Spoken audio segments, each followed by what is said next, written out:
इमरान भाई, क्या यही सजा है मुसलमान की कि कोई फरीजा अदा नहीं करने दिया जा यार रहा है? तकलीफ है मुझे इस बात की, बहुत तकलीफ है, बहुत तकलीफ है। गिरफ्तारी का मसला नहीं है यार, कई दफा पकड़ा है, लेकिन मुझे हज पे रोका है इन्होंने, बहुत तकलीफ है। मैंने बड़े ख्वाब देखे, 3 साल मुझे इन्होंने हज नहीं करने। इस्लामी जमहूरिया पाकिस्तान में फैसला मुझे बहुत तकलीफ है इस बात की। मैं माफी मांगूंगा उन सब लोगों के लिए भी, अल्लाह ने इन्होंने ये गलती की है। कौन कह रहा है? सर क्यों आप कौन होते वीडियो ना रोकने वाले थे?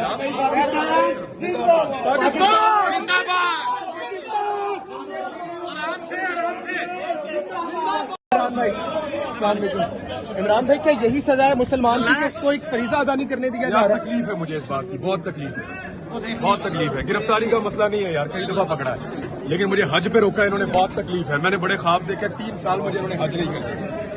इस्लामी जमहूरिया पाकिस्तान में फैसला मुझे बहुत तकलीफ है इस बात की। मैं माफी मांगूंगा उन सब लोगों के लिए भी, अल्लाह ने इन्होंने ये गलती की है। कौन कह रहा है? सर क्यों आप कौन होते वीडियो ना रोकने वाले थे?